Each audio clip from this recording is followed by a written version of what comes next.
Okay, so this is the recording for tutorial 2.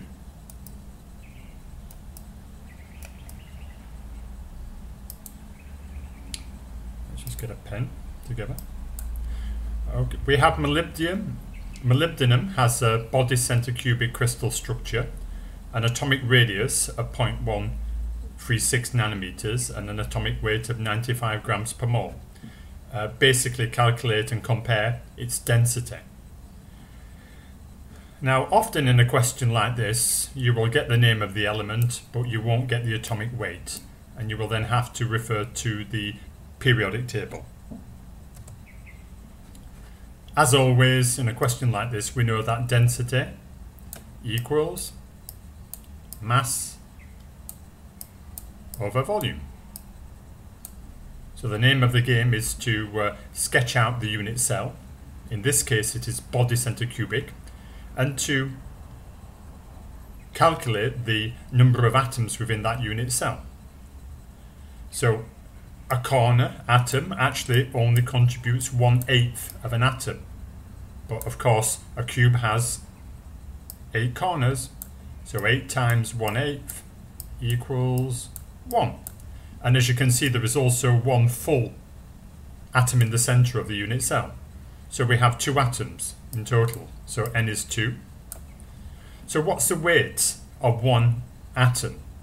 Well, it's going to be the atomic weight divided through by Avogadro's number. So these terms here are really just the total mass or weight of the atoms within this unit cell. So density is mass over volume. As I mentioned, the key to understanding these kind of questions is to work out the relationship between the side of the unit cell and the unit cell diagonal, where in this case the atoms make contact. So you remember we would use Pythagoras. Let's write it down here. So 4r squared equals a squared plus a squared plus a squared, which is equal to 3a squared, yeah?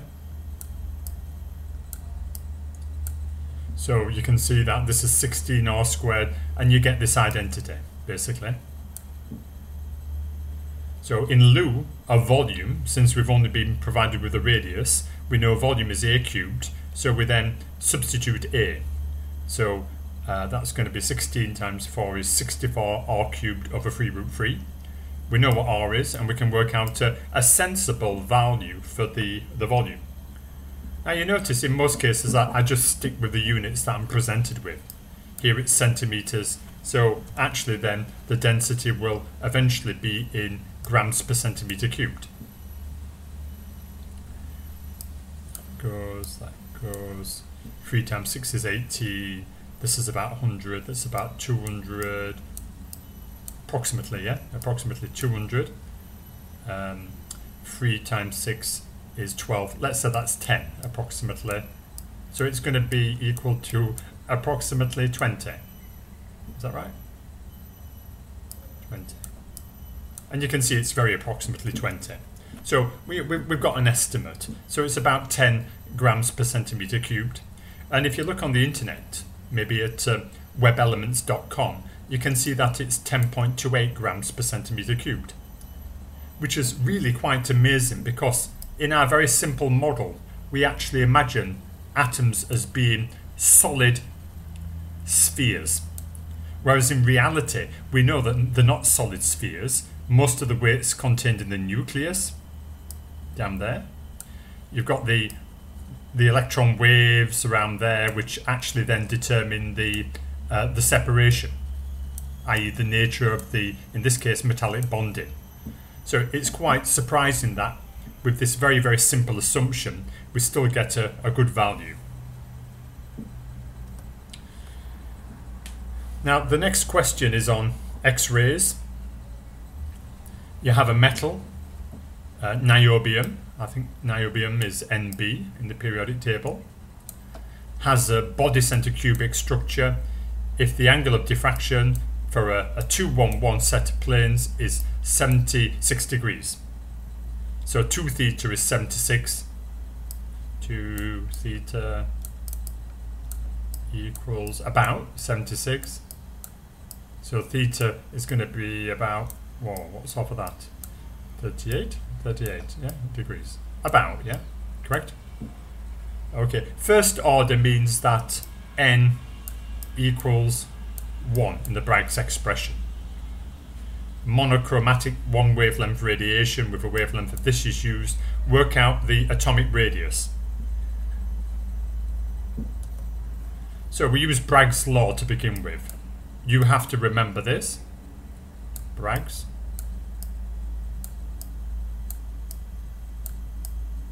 law. 2d sine theta equals n lambda, and again n equals 1 and is always equal to 1. So this is a wavelength. Okay, so what do we do? Well, actually we know these angles, we know the wavelength, and we can work out the separation between the planes. And we already know what the indices are, we've been provided with that. So we get a numerical value for the separation of the planes. But we also have this separate relationship here, and this is from what is called the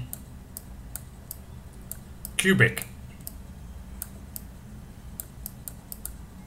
rules. Only works for cubic, it doesn't work for tetragonal or orthorhombic. So the separation is equal to A over the square of the indices. So we know that A equals D times the square of the indices. We know that this is a 2, 1, 1 plane, so we can work out the side of the unit cell.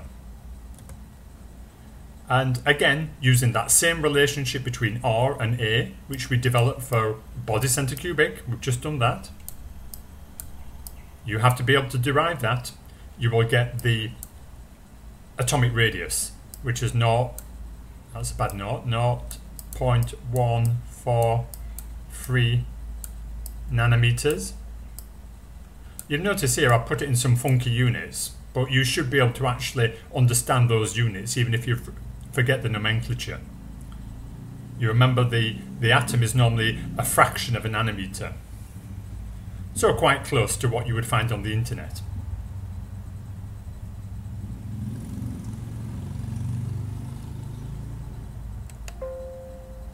So let's just remove that one, discard. And what we're going to do is we'll briefly look at some of the learner's response from the LAMP sequence. LAMPS 2, bit of memory work here. I don't think we have the cursor. No cursor, fair enough. How many orthogonal? Orthogonal means angles of 90 degrees. So the answer is 3. You know, we have cubic, we have tetragonal, and we have orthorhombic. Most ceramics are cubic. Well, that's false.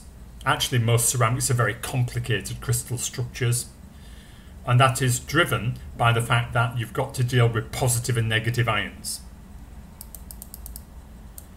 Which of the following unit cells has the lowest coordination number? You remember that's the nearest contacting neighbours. Well, simple cubic is 6, body centre cubic is 8, face centre cubic is 12. Shall we write that at the side? 12. Body centre cubic is 8, and simple cubic is 6. And you know, I can tell you that's a definite quiz kind of question, so that's the correct answer. How many atoms are there in simple orthorhombic? Well, simple orthorhombic is analogous to simple cubic. So there's going to be an atom on the corner, so it's going to be approximately 1.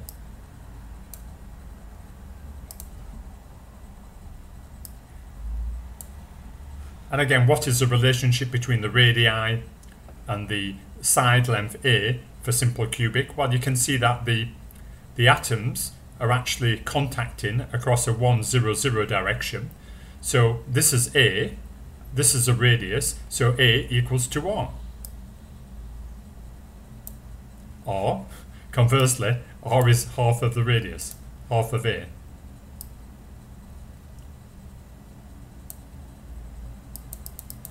a 1, 0, 0 direction is equal to a 2, 0, 0 direction. Well, that's true. I mean, they both point in the same direction. Along which crystal axis do the atoms touch in face center cubic? Well, it's the face diagonal, and if you sketch it out, it will actually correspond to a 1, 1, 0. What is the angle between these particular directions? And you know, for this kind of question, you have to actually draw the axes and you have to sketch it out. And you would see actually that they're 90 degrees. I mean, logically, you would expect that because you can see that the x is the same, the y is the same, and you can see that the z differs by 90 degrees. What are the point coordinates for the central atom in a body center cubic? Again, the center of a cube is going to be half, half, half. And the final set, for cubic systems, planes and vectors which share the same indices are perpendicular. Well, that's true. So for example, let's just pick something, capital 1. So a 1, 1, 1 vector is perpendicular to a 1, 1, 1 plane. Okay, so you plot it out and you will see for yourself. Identify the following plane. Well, it's parallel to the x, 0, z axis. There is no intercept with x or z, so the intercepts are going to be infinity, a half, infinity. So if we take the reciprocal, it's going to be 0, 2, 0. So this is correct.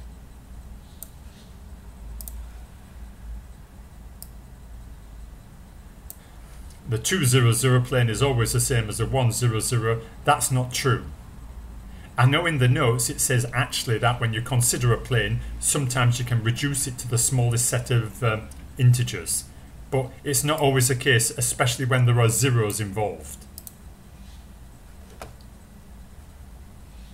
For simple cubic, what is the separation between two neighbouring parallel 1, 0, 0 planes? And the answer is simply A, or 2R.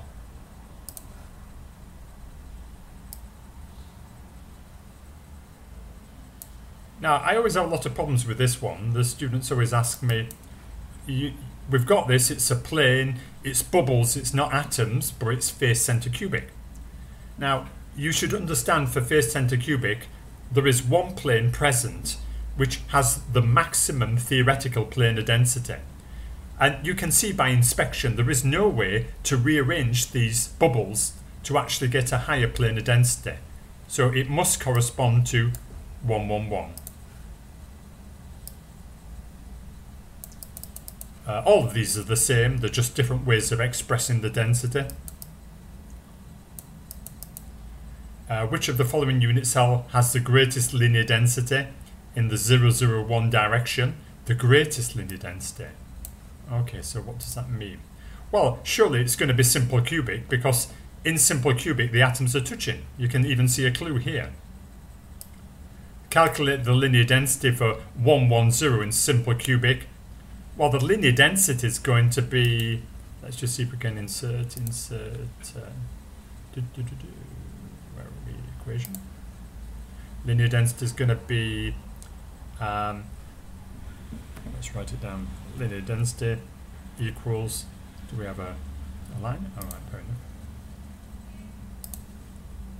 So it's going to be the fraction of atoms in this diagonal direction, okay? So you've got one radius, so it's going to be 2r over. What is actually the length of this diagonal? Well, if this is a, this must be root 2 times a. So can we do a root? Okay, fair enough. Root 2 times a. Oh, or a root 2, I guess. And then, of course, we need to substitute. We know actually for simple cubic, 2 times r is a, so it's going to be, we remove that, and instead of having 2r, we can call that a. And then the a's cancel out. Let's call that there. Let's get rid of that bad boy. It's 1 over root 2, which should be something like 0.7. The planes with maximum planar density for the cubic systems are, well, in simple, it's 1, 0, 0. In face centre cubic it's 111, in body centre cubic it's 110.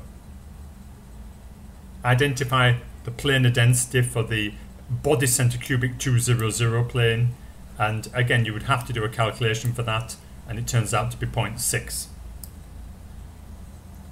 So this plane actually bisects the body centre cubic unit cell. Let's get rid of that one.